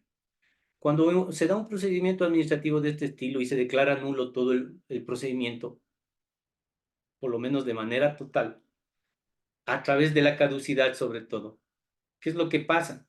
Queda el procedimiento fuera del derecho, pero la infracción está fuera del derecho, no. O sea, ahora tú dices el non bis in idem, no me pueden sancionar dos veces sobre lo mismo. Si todo ese procedimiento llegó a determinarse que no hubo la infracción, que la infracción no existió, ya, ahí, no, ahí te están sancionando. Pero otra cosa es que le digan que el procedimiento es nulo. O sea, yo lo que estoy diciendo es que si el procedimiento es nulo, ¿sí? Yo puedo iniciar otro procedimiento. Por ejemplo, si me declararon caducado el procedimiento, declarado caducado el procedimiento, ¿yo puedo iniciar otro procedimiento? Claro que puedo iniciar otro procedimiento, porque la infracción está todavía ahí, ¿no es cierto? Entonces, ¿pero qué es lo que va a pasar? Lo único que uno tiene que cuidar ahí es que no haya prescrito la infracción, porque las infracciones prescriben. Imagínate que que normalmente pasa eso. Ya cuando quieres iniciar el segundo procedimiento ya está prescrita la infracción. Ya, ¿qué sentido tiene? ¿Sí? Pero teóricamente es distinto que sea el procedimiento el que es nulo a que sea que no existe la infracción. Son dos cosas diferentes. Por tema de caducidad, uno puede iniciar un nuevo procedimiento toda vez que el procedimiento, que la facultad por la cual emitieron la sanción eh, está fuera del tiempo. Entonces, eso es la caducidad. Entonces, podrá iniciar uno nuevo. Mm, a veces aquí en el tema es un poco complejo porque a veces parece que rompe el non bis in idem. Es algo que pasa también en las famosas concurrencia de competencias, cuando se dice, a ver, pero a mí ya me sancionaron administrativamente, ¿por qué me sancionan penalmente? Es una sanción sobre las dos. No, son cosas diferentes. Entonces, es algo parecido, pero exclusivamente en el tema de caducidad, como te digo, mi estimada María José. Sí, declaro caducado todo el procedimiento, entonces ahí puedo volver a iniciar porque resolví sin competencia en el tiempo, pero puedo retomar siempre y cuando la infracción no esté prescrita. Sí, eso en lo administrativo, o sea, tal vez en penal es más fácil ver eso. En el contencioso administrativo a veces se produce este tipo de cosas por esta situación, sobre todo el derecho administrativo sancionador. Pero no es que hay un rompimiento directo, sino que hay una especie de garantizar que la infracción pueda ser revisada. Eso más o menos, es lo que te diría, mi estimada María José. Gracias, doctor. Ya, Doc, en tema bueno, ambiental es más que todo dos veces por los mismos que Israel, no te bastante. escuchamos bien. En tema ambiental es el tema de que las personas piensan que dos veces se puede sancionar por la misma situación, o sea, porque Ah, nosotros sancionamos administrativamente y también mandamos directamente el tema a la fiscalía por delitos claro. ambientales. Ahí es el tema, es lo que usted me dice, que hay personas que interpretan mal que si ya sanciona una vez administrativamente, ¿por qué lo vamos a sancionar penalmente? Es que lo que pasa, mi estimado Israel, y gracias por la pregunta, justamente esos son los casos de concurrencia de competencias que les digo. Por ejemplo, ahí, en temas ambientales, el hecho de que le sancionen administrativamente la infracción no obsta para que si hay un asunto de carácter penal, le puedan seguir vía penal. No hay ningún inconveniente, o sea, yo no le veo inconveniente y no afecta al non bis in idem. ¿Por qué no afecta al non bis in idem? Porque son dos materias totalmente diferentes. Es lo mismo que pasa con los funcionarios públicos. El hecho de que le siga un procedimiento sancionador por una infracción administrativa que está en la LOCEP no necesariamente impide que por esos mismos hechos puedan configurar un delito penal. Y por configurar un delito penal, esos mismos hechos sean susceptibles de que sean enviados a la fiscalía. Entonces no puede decir en la fiscalía, vea, es que ya me sancionaron administrativamente, como así me sigue penalmente. Pueden seguirle. Pueden seguirle, ¿por qué razón? Porque son dos procedimientos totalmente diferentes, materias totalmente diferentes, y es lo que se llama la concurrencia de competencias. Entonces ahí hay que entenderle al non bis in idem, que tiene que ser dentro de la misma materia, ¿sí? Tal vez ahí es más claro lo que María José planteaba con justa razón, cuando hablamos de la caducidad de los procedimientos y poder iniciar uno nuevo. Tal vez ahí es más clara la idea. Pero si existe una tipificación penal para hechos que también están tipificados como infracción administrativa, pueden seguirse las dos vías y puede haber dos sanciones sin ningún problema. ¿Sí? Sin ningún problema. Bueno, no sé si hay algunas otras inquietudes, solo para ir avanzando. Quiero empezar en este momento, el poco tiempo que nos queda, a plantearles a ustedes, a plantearles dentro de esta nueva concepción del constitucionalismo, y que aquí le han llamado neoconstitucionalismo, que se ha convertido, vuelvo a insistir, desde mi punto de vista muy humilde, y a veces en un exceso. El nuevo constitucionalismo lo que busca es dar solución a lo que Manuel Atienza, que es un maestro de la argumentación española, eh, solución a lo que él llama, bueno, él primero empieza a distinguir lo que son los casos fáciles y los casos difíciles. En ese documento de 1997 que les he puesto en la lámina, Manuel Atienza habla bajo el título Los límites de la interpretación constitucional, de nuevo sobre los casos trágicos, publicó en esa revista, empieza a hacer un análisis de la distinción entre lo que serían estos casos fáciles, que él los llama, y los casos difíciles, partiendo de la premisa o de las premisas que ya mencionamos sobre esta red, o lo que sería el sistema jurídico como una red, con estos intersticios en donde los jueces resuelven y crean derecho. Entonces él dice, bueno, los casos fáciles son aquellos casos que están en la red, diríamos, en los hilos de la red, diríamos en el ejemplo que les he dado gráfico. Aquellos casos que están en los hilos de la red son fáciles justamente porque la norma prevé la solución. Él dice ahí, he recogido esta frasecita que él pone en la revista y dice, la importancia de la distinción entre casos fáciles y difíciles radica en que la justificación de las decisiones a tomar en unos u otros casos fáciles y supuestos que el juez tiene el deber de aplicar las reglas de derecho válido y puede identificar cuáles son esas reglas válidas a través de la aceptación de criterios de reconocimiento compartidos. ¿Qué quiere decir? Que los casos fáciles son aquellos casos en que el juez tiene la obligación de recoger las reglas. Miren cómo dice ahí las reglas. Recordemos que Alexi diferencia a las normas en reglas y principios. Reglas entendido como aquellas normas que se cumplen inmediatamente que se da el presupuesto, que hay un presupuesto y una consecuencia jurídica. Cumplido el presupuesto, inmediatamente se produce la consecuencia jurídica. Esas son las reglas. En cambio, de otro lado están los principios que ya veíamos, principios que son mandatos de optimización, como los llaman Alexi y los otros ponderadores, diría yo. Mandatos de maximización, los principios que son aquellas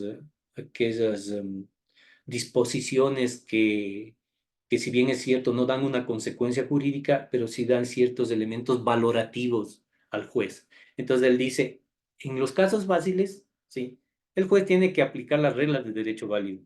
Se aplican normalmente reglas y no los principios se aplican de manera muy tangencial. Entonces dice, la justificación consistiría en efectuar una mera deducción. Lo que está diciendo ahí Manuel Atienza es que en esos casos, incluso el procedimiento es un procedimiento muy sencillo. ¿Cuál? El famoso procedimiento de la subsunción. Premisa mayor, que es la norma, premisa menor, que son los elementos fácticos, y conclusión, que es la consecuencia jurídica de la norma. Eso es entonces por eso dice de una manera deductiva, claro, se deduce de la norma los hechos y la conclusión se deduce de esos hechos subsumidos en la norma. Entonces, dice,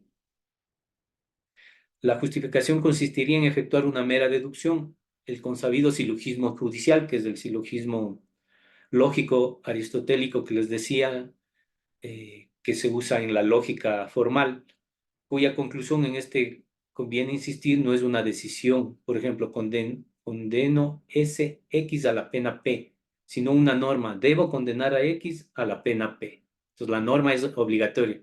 Dice, debe condenarse al ciudadano con la pena P cuando comete el delito. Entonces, para él, para Manuel Atienza y todos los postpositivistas, porque Manuel Atienza es un postpositivista, el, el tema de los casos fáciles son fáciles justamente porque aquí no se requiere mayor análisis, sino solamente establecer la norma aplicable y determinar la consecuencia jurídica que tiene esa norma.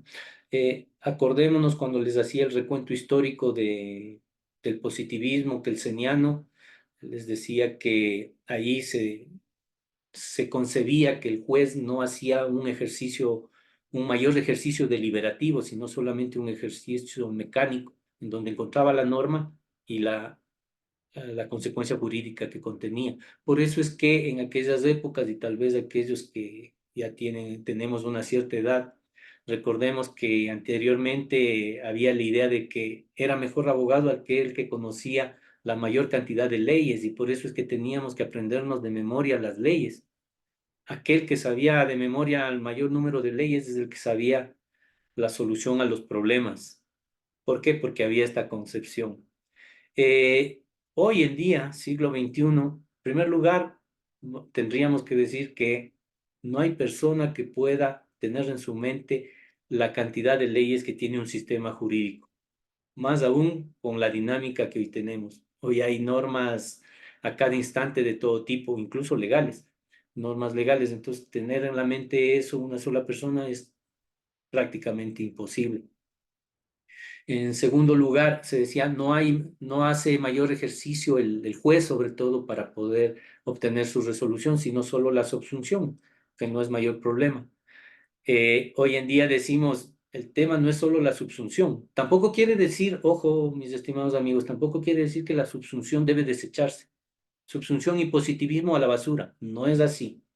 No es así. Hay que tenerle mucho respeto a la subsunción y de hecho es un mecanismo válido para la argumentación jurídica y válido para todo lo que es las resoluciones administrativas y judiciales. Lo que pasa es que hay que añadir otros elementos que muchas veces no se los ha tomado en cuenta. Ese es el único tema. Entonces, la subsunción aún persiste. La subsunción es un elemento interpretativo sobre la base de lo que establece la norma. Por eso es que el derecho está contenido en normas y las normas son las que el juez y las partes y los abogados interpretamos para poder elaborar nuestras teorías del caso, nuestras sentencias. Entonces, en ese sentido, debemos hacer uso de todos estos mecanismos, no desecharlos ni despreciarlos, porque siempre deben estar presentes. Como les decía, tal vez antaño se pensaba en que el juez tiene que conocer todo eso. ¿Bajo qué tesis? Bajo un poco la tesis workiniana del juez Hércules, ¿no? El juez Hércules sería el que conoce la mayoría de las normas del sistema jurídico, y entonces ese tiene la capacidad de obtener la respuesta única. Y bueno, sabemos que eso no es tan así. Dice Atienza a sí mismo, más adelante en ese artículo, que un caso es fácil precisamente cuando la subsunción de unos determinados hechos bajo una determinada regla no resulta controvertible a la luz del sistema de principios que dotan de sentido a la institución o sector normativo de que se trate. Aquí lo que nos está diciendo Manuel Atienza es lo siguiente. Si bien es cierto, utilizamos la subsunción, esta subsunción tampoco es que está alejada de la utilización del sistema de principios. Eso es lo que nos está diciendo, que es un poco lo que les decía a ustedes. Primero, no podemos descartar la subsunción como mecanismo para poder realizar nuestras argumentaciones, pero tampoco significa que la subsunción es lo único, sino que la subsunción tiene que ayudarse por el sistema de principios, como dice ahí, principios que, como hemos visto, están contenidos en la norma constitucional o la constitución de cada estado son las que establecen los principios. Y obviamente en los sistemas democráticos constitucionales actuales, la Constitución se erige como la norma que establece no solo el valor jurídico normativo, sino también el valor de principios y valores. Ya decíamos ahí que la Constitución tiene valores y principios, porque la Constitución establece valores y principios. En alguna oportunidad yo le preguntaba a Juan Antonio García Amado en un curso que daba, le preguntaba al profesor, el profesor Juan Antonio, podríamos decir incluso que la Constitución tiene una moral cuando se establece una constitución por un Estado, tiene una moral. Él decía, sí, podríamos decir que incluso la constitución tiene una moral. ¿Por qué? Porque la constitución, cuando se la establece, está imbuida de elementos políticos y elementos ideológicos. Y todos esos elementos ideológicos políticos están contenidos en esa constitución. Y por eso esos elementos deben ser respetados, nos guste o no nos guste. Les doy un ejemplo la Constitución del año 2008 que nos rige hoy, muchos de nosotros pudimos haber votado a favor de ella o en contra de ella. Si yo voté a favor de ella, quiere decir que estaba de acuerdo con todos los principios, valores que allí se establecían. Si yo voté en contra, no estaba con alguno de esos principios o tal vez con todos. Pero el rato que esa constitución se constituyó en el referente normativo de mi sistema jurídico, para mí sea que haya apoyado o esté en contra de ella, hoy se convierte en mi marco jurídico de actuación. Más aún para los jueces. Un juez tiene que aceptar esa constitución sin beneficio de inventario. Sin beneficio de inventario. Cuando digo sin beneficio de inventario es independientemente de nuestras concepciones personales. Tengo que buscar la concepción, la moralidad que tiene la Constitución, no la que tengo yo como juez o yo como abogado, sino lo que tiene la Constitución. Eso es lo que un poco quiere decirnos ahí Manuel Atienza. Entonces, la subsunción en los casos fáciles sí, pero siempre van a ir con un poco de ayuda o como dice ahí, con la luz del sistema de principios. Y dice que le dotan de sentido. Puede tener a su vez, como ya se ha indicado, un doble sentido. Puede tratarse de valores cuya realización viene asegurada por el cumplimiento de la regla. Claro, si hacemos que se cumpla una regla, va a ser con ciertos valores, muchas veces pueden ser de orden moral, social, o bien con objetivos sociales, como dice ahí, ¿no? Muchas veces la interpretación se hace en función de elementos prácticos sociales. Entonces, esos son elementos que van ayudando. Para la consecución del cumplimiento de la regla, aparece como medio. Pero en uno y otro de los sentidos de dotar sentido, esa es la luz de los principios, explícitos o implícitos del sector normativo. ¿Por qué habla de principios explícitos o implícitos? Porque ustedes revisen la Constitución, hay muchas normas que son principios. Un principio, por ejemplo, es la seguridad jurídica. ¿Qué es la seguridad jurídica? Bueno, es algo difícil de explicar, pero cuando yo les hablaba de los choques entre control de constitucionalidad y control de legalidad, eh, y les decía, se violenta el principio de seguridad jurídica. ¿Qué les estaba diciendo en el fondo? La seguridad jurídica entendida como que cada ciudadano debería tener la certeza que la función judicial y el sistema jurisdiccional siempre me va a dar una misma solución ante un mismo problema. Pero como yo les decía, vemos que dos organismos jurisdiccionales dan soluciones distintas, e incluso dentro del mismo órgano jurisdiccional se dan soluciones diferentes a un mismo caso. Entonces, eso es violación al principio de la seguridad jurídica. ¿Qué es la seguridad jurídica? Vuelvo a decir, no es algo tan claro y tan tangible, pero sí se entiende con este tipo de violaciones. Y principios implícitos. La seguridad jurídica está contenida en el artículo 82 de la Constitución y no hay duda, pero hay otros principios que están implícitos y no son muy claros o no están determinados en la norma como tal. Este momento no se me viene a la mente alguno que sea concretamente, pero bueno, por ejemplo, el principio de justicia. El principio de justicia como tal, alguien me podría decir, pero bueno, está en el artículo 1 de la Constitución porque dice que es un derecho constitucional de derechos y justicia. Entonces puede ser que ahí esté como principio expreso.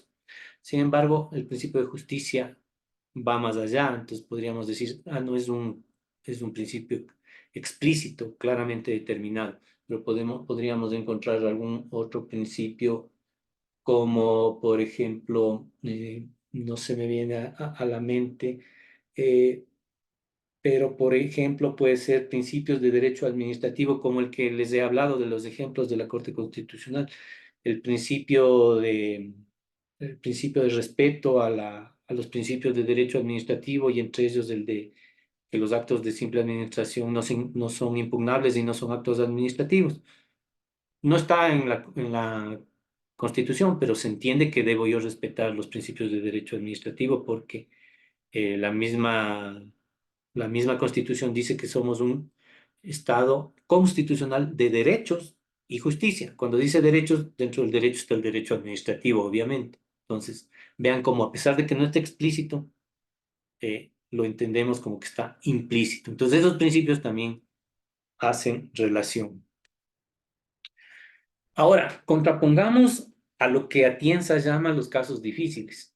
Ya muchos ya van a tener con claridad. Y por cierto, aquí un paréntesis, vi en el aula, entre los documentos que están colocados en el aula virtual, está al alcance de ustedes un artículo de Manuel Atienza que les recomiendo que lo lean. Bueno, ahí él habla de otros aspectos que vamos a hablar más adelante, pero ahí ustedes van a ver un poco la concepción que él tiene sobre lo que significa la argumentación jurídica y cuáles son las perspectivas o los puntos de vista que él ve respecto a la argumentación jurídica.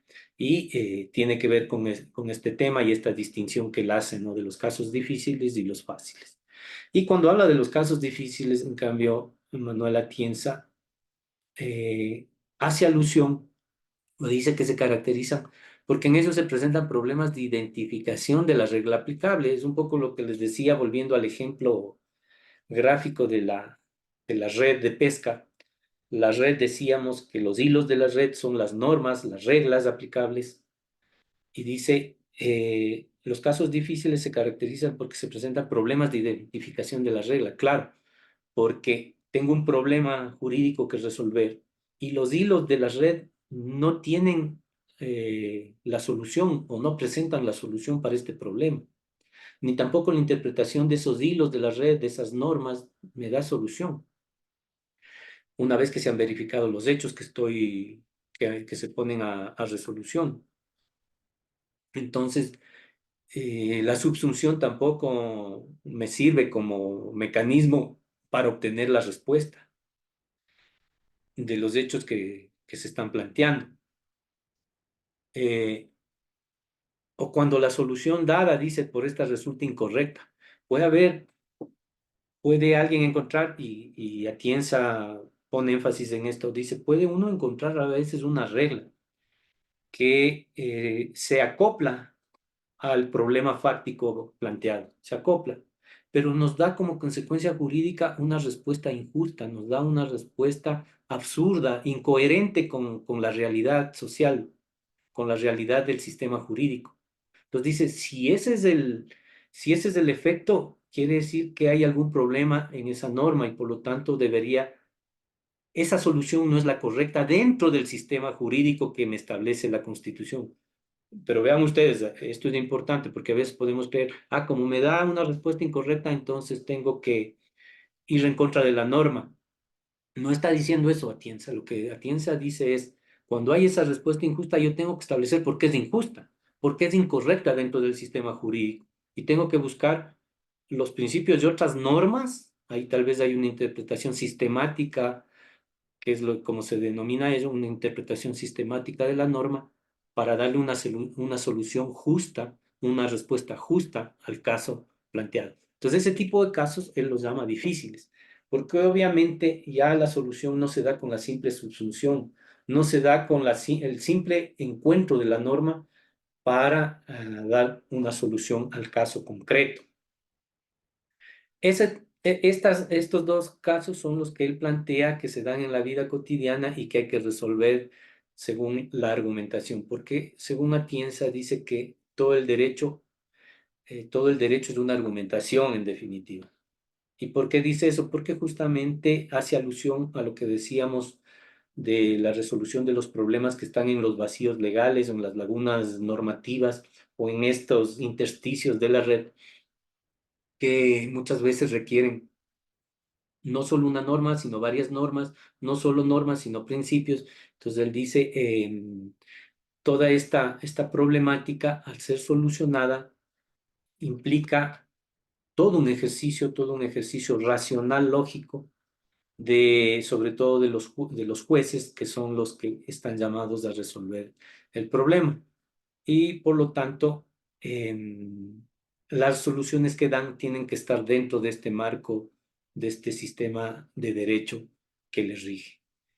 Entonces, lo importante es que sea caso difícil o caso fácil, siempre tiene que estar enmarcado en el derecho. Eso es lo que un poco nos dice. Y bueno, no sé si, porque creo que de aquí paso a otro tema que quisiera tratarle a partir de mañana. Sí, que son las concepciones de argumentación y de ahí hablar de un caso más bien práctico. No sé si hay alguna inquietud que tengan ustedes sobre esta temática que hemos planteado el día de hoy. Espero que les haya servido. De hecho, también voy a ponerles hoy día en el aula virtual. Le voy a pedir a Isabel que me ayude subiendo. Quiero que vean un video de un conversatorio que hubo en la Universidad de Cuenca hace unos años atrás entre Manuel Atienza y Juan Antonio García Amado.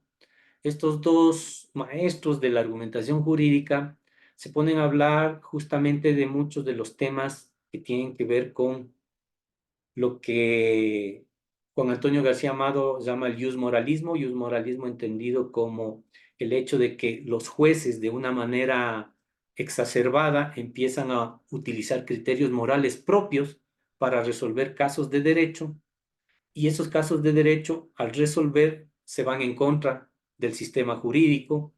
Entonces, Juan Antonio García Amado llama eso el ius moralismo jurídico o judicial, concretamente ius moralismo judicial, en donde, como les digo, se evidencia que los jueces empiezan a actuar en contra del derecho y sacan resoluciones en contra del derecho, y empiezan a conversar con Manuel Atienza sobre esta problemática y otras problemáticas, tanto de España como de Ecuador, porque este es un conversatorio que lo hacen, como les digo, en la Universidad de Cuenca. Entonces eh, ellos tratan esos temas. En ese entonces también estaba muy en boga el tema este de la famosa sentencia del matrimonio igualitario que sacó la Corte Constitucional. Y quisiera que lo escuchen ustedes porque posiblemente mañana quiero que hagamos justamente un ejercicio de lo que ustedes escuchen sobre lo que ellos plantean sobre esa sentencia, algo que también quiero plantearles yo, y ustedes puedan tener elementos que les ayuden a ejercitar, porque aquí lo importante es que podamos ejercitar, si somos abogados litigantes, ejercitar mecanismos de interpretación jurídica y de argumentación jurídica para fortalecer nuestras teorías del caso. Si somos funcionarios administrativos, funcionarios públicos, elementos que nos ayuden a tener instrumentos, elementos que nos ayuden a tener todo el bagaje para poder argumentar, fundamentar, motivar nuestras resoluciones y de igual manera, si estamos en la función judicial, entender también las sentencias que estén debidamente motivadas, entender que esté motivada también, no solo la resolución, sino que también cuando planteemos el caso ante el juez, nosotros también planteemos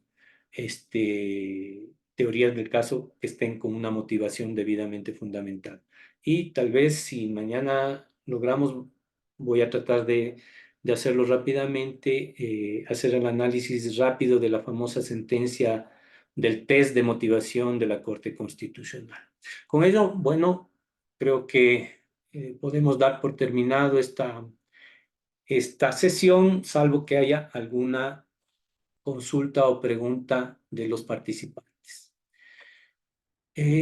Si no existe inquietudes, si no existe ningún tipo de observación, comentario, yo quiero agradecerles por la presencia el día de hoy para esta clase y nos veríamos en la próxima clase para culminar esta etapa de enseñanza. Para mí ha sido un gusto el día de hoy. Les agradezco. Muy buenos días. Muchas gracias. Gracias. Buenos días, doctor. Gracias. Gracias.